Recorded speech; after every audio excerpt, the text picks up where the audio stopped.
range of issues with Govindhari ji, with Harishankar ji, with Harshpati ji, and all the other members of the family. So I have a sense of participation in a common enterprise. I must also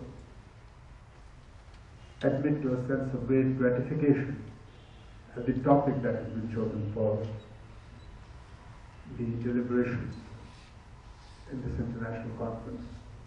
Innovation is a subject that is at the core of the 12th five-year plan, which is a responsibility that I seek to discharge in my present role, and we are in the process of giving final shape to this plan. The theme of the plan is faster, more inclusive, and sustainable growth. This thematic idea can only be taken forward if we put innovation at the core of all our initiatives to realize national aspirations and national goals. Therefore, for all these reasons, this is a happy moment for me, and I think that the deliberations of the conference will doubtlessly throw up many more useful ideas, and I'd be grateful if these could be shared with us so that we could learn from what has transpired in the course of these few days. But coming back to the subject of today's discussion, and as Sunil enlarged the concept, I was thinking that we would go on and on and on. But one of the themes that we must address at every occasion that presents itself are the transformational challenges that confront us in the country and that confront the world, and which we share in common with the rest of the world. This was one of the themes in Davos, and I think this is a subject that must be repeatedly addressed in every country. One of the challenges that India faces is how to ensure the competitiveness of our economy on the one hand, so that we become effective global players and occupy the legitimate place that India deserves on the high table of international relations and power groupings, and on the other, to ensure that the competitiveness of our economy, which must generate high GDP growth, is relevant to the masses. As Swamiji said, high GDP growth in itself cannot be an end until it helps to reduce disparities, until it enables or affords to the common man the functional and emotional experience of a higher quality of life that endures to his happiness and to the benefit of the masses of the world.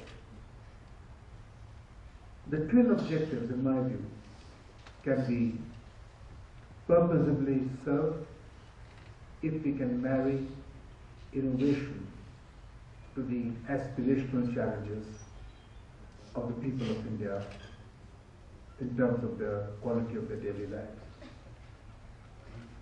When I think of innovation in this light, I think of innovation as creative destruction.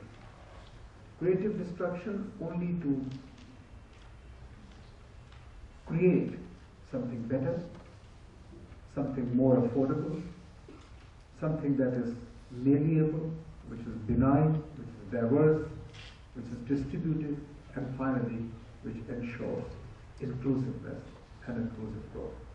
And that is why, when I talk of innovation in this sense, the few examples that come to my mind, one is the jab of foot about which Sunil mentioned.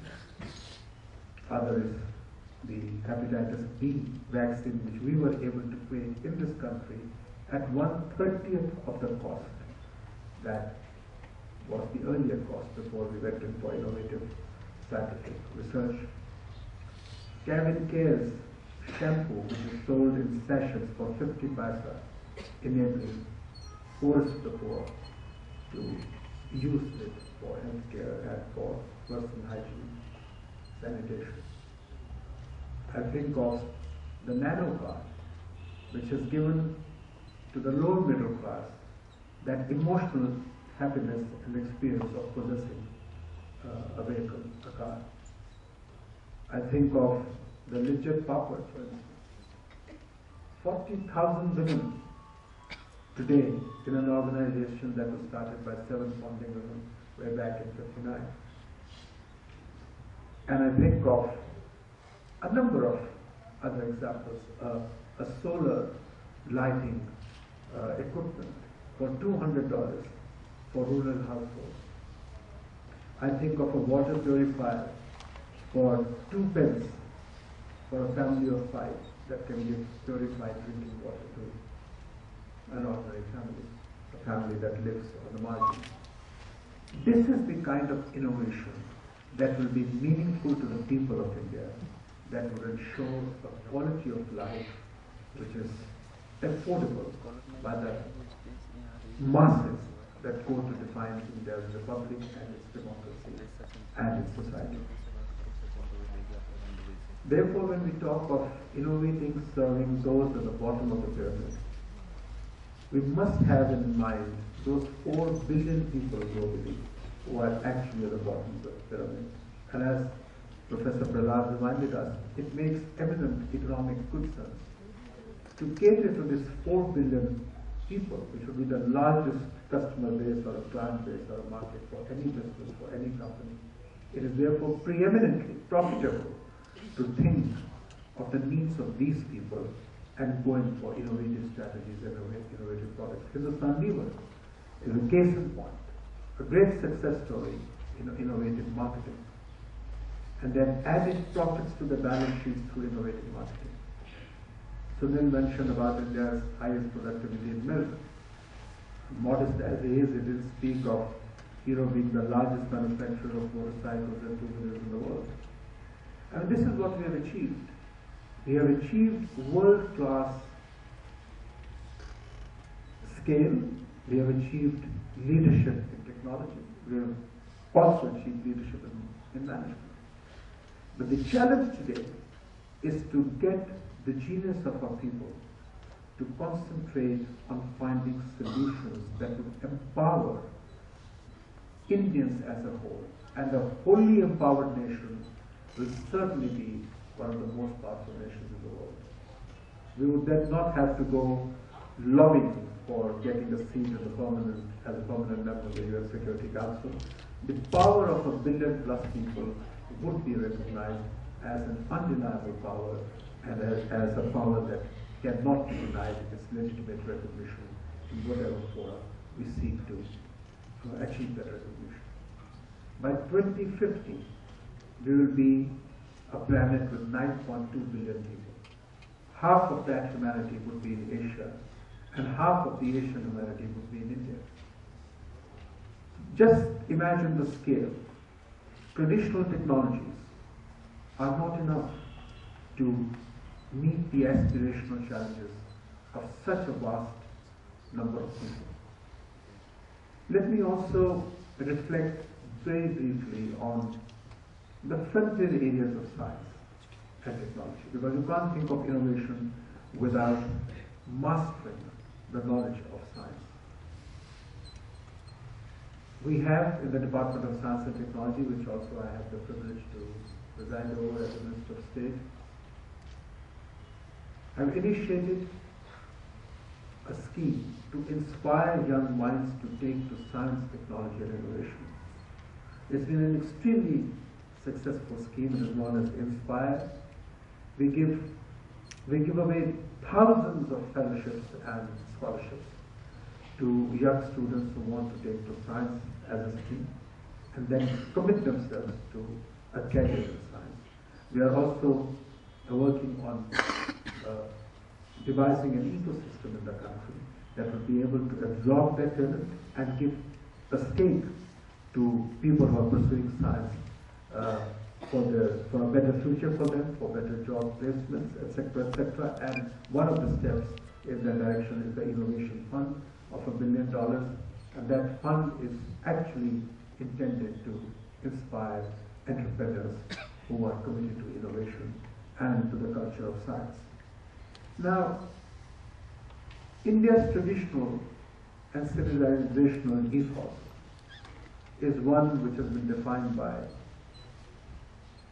higher seats of learning, whether it is Tashkila or Nalanda, the first global universities that were home. India was home to those. Whether it was the zero and the decimal system, it was India who gave to the world this. And today, India has marched along as becoming one of the fastest growing economies of the world. It's a matter of great pride that we are today recognized as one of the leading global economic powers. That was the message we got in Davos. That is the message we keep hearing and sensing in international conferences. But the hiatus between the rich and the poor, which is growing, has to be bridged. That has to be addressed. And that, ladies and gentlemen, is going to be the function of benign, frugal innovation. I want to talk about frugal innovation. Frugal innovation concerns itself with innovation that consumes frugal resources of the earth. If we need to go for sustainable growth, we need to go for frugal innovation. Frugal innovation concerns itself with rationalizing the use of limited and finite natural resources which cannot be replenished by Mother Earth. Frugal innovation has something to do with Gandhiji's concept of there being enough for everyone's needs, but not enough for everyone's greed. So we have to move away from greed. We have to move towards inclusiveness so that there is a sense of participation and belonging which each one of us shares with the rest of our fellow people in moving forward on the path of economic growth with social justice. Finally, ladies and gentlemen, I would like to conclude with a quote from Bronowski, who, as a leading scientist, wrote in the 1970s, and this is particularly meant for the students and to those who are committed to the culture of rational inquiry, which is what science is all about, and to innovation. Jacob Bronowski said, "The commonplace of the school books of tomorrow is the adventure of today, and that, young students, is what we are engaged in what you are engaged in." And I dare say that it is your commitment to the pursuit of excellence, to the pursuit of global causes, to the pursuit of noble causes in the service of all humanity is what will define not only the future of your own country, but also the future of the world. Thank you very much for giving me a opportunity.